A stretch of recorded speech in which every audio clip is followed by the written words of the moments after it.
Good morning to all traders and welcome to another Markets Waves video. Today is the 23rd of March and we're going to have a quick look on Euro Dollar, Kiwi, the S&P and also McDonald's.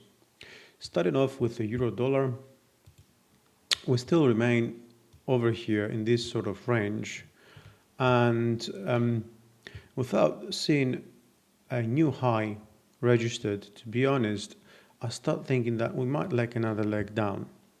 Now, we don't receive any signals on the MACD or on the RSI. Okay, so this is what really keeps me as well a little bit mixed at this moment. So last time we talked about this potentially being 1, 2, and then 3, 4, and 5. And also a B and a C, which is going to create another X wave over here and move lower for wave Z and complete a 333 in wave 4 instead of 333 as we currently are seeing in the current structure. Now, wave B has moved over here and wave 2 has moved down here. What we really need to pay attention is the break of this previous low, 118.70, because that would invalidate wave 1 over here, because this is 1, 2, 3, 4, and 5, which means a break below that level invalidates the impulsive structure of this move. Potentially is going to turn into a continuation on the downside before even it goes up for a next wave, okay, which probably says that this is 1, 2, 3, 4, and 5 for wave A. This is wave B, and we're going to get 1, 2, 3, 4, 5 for wave C in 4. Okay. Now, jumping quickly on Kiwi. We talked about Kiwi a couple of weeks ago, similar trajectory as with the Aussie. However, we didn't even get close. Okay, we got close to the ascending channel, but didn't even receive a rejection or something contrary. The Aussie dollar, if not mistaken, even reinserted in the ascending channels area. Now over here, it looks like we've got the continuation down here of minor wave 3. And this internally, we've got another structure in the minute degree. So this is 1, 2, we're going to get 3, 4, and 5 for minor wave 3, right? And then 4 and 5 for A. And then we're going to get the B and the C. Now, do not forget that in the longer term, this is the end of a triple zigzag, a triple 3, and wave X also. WX, actually, it's a triple zigzag on the second wave X of a cycle degree triple zigzag. So down, all the way down, is wave Z waiting for us, okay, in the cycle degree. So that means that this could probably turn into an ABC, okay, so in the intermediate degree. What I will be looking now for the short term, we're going to be looking for there first of all, and we go for the 1 as well.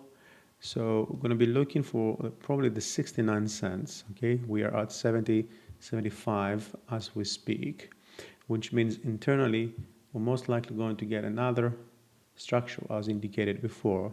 So we need to get another Fibonacci tool over here, the Fibonacci extension, and check the 161, okay? So it's very possible that this is going to take us down to around 69.65 or so in order to at least respect the guidelines that wave 3 is 161 times bigger than waves 1 and 2 will be in this scenario. But before we get there, obviously I'll be looking at the 70.49.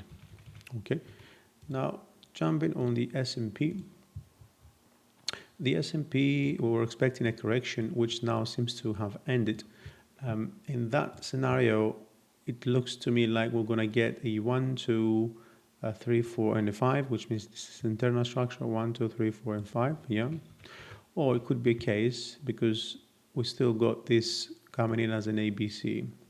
It could be an ABC, and then we could see another ABC, making these a double 3 or a double zigzag. Okay. Most likely a double zigzag. That would depend on wave B, of course, on wave C or Y. So 38.84 is the current low. There is still space to move even down to around 38.10 because this wave 1 is.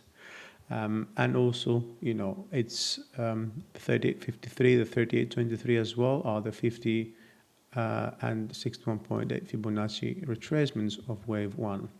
Now, in case that was indeed the end of this correction, it means that wave 3 is going to be quite strong and coming up in nicely to the, where was it? 1 second. To the 4K, above 4K. Okay, finally we're going to get a break of this psychological hurdle to an all-time high. We don't see any particular signals on the RSI or on the MACD, apart from an internal, some sort of eternal hidden bullish divergence over here on the MACD histogram. Okay, so either scenarios is possible here. For example, we could, as I said, expand higher with an internal structure in impulse wave 3 of 3, or we can turn lower for an ABC continuation on the downside, or any other sort of consolidating pattern. Now, we're going to have a quick look also on McDonald's. McDonald's is looking quite bullish. Just for the long term to know, we've had waves 3, 4 done, which means that we are going to start heading up for, well, of course, if we ended down here, indeed, we're going to start moving higher to end this wave 5, the last and final wave in cycle wave 5. So we've got 1, 2 over here, and internally we've got another structure that seems to be so far impulsive. We had a very nice bounce here between waves 1 and 4, which means we remain impulsive. That makes us think that we have indeed an internal structure over here, which means now, okay, the 237 is the next level up, because this is the, it's the minor wave over here, 1 and 2 extension brings us to 237 for wave 3. We didn't get that in the initial impulse from down here, which means wave 5, well, not definitely, but ending there, but it could be heading there first, and then it could continue higher even to 251, because this is a 200 Fibonacci extension. Now, once we get there, it's very likely that we're going to complete. Not very likely. Well, it's the case. We're going to complete when wave 5 is done. We're going to complete wave 3.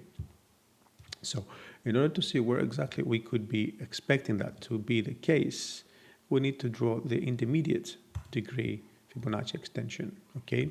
So now that brings us up to 275 even, okay? So primary wave 1, which is also intermediate wave 5, could end up there. Before there, of course, we're going to get a correction down in wave 4, and that could get us down to 237, 234, and then continue higher.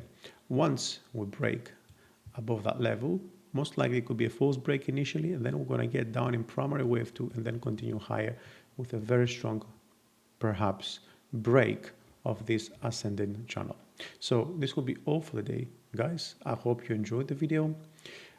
You can leave your comments on the comment section, and I will get back to you as soon as I can, in case, of course, there are any questions or you have an alternative scenario in mind.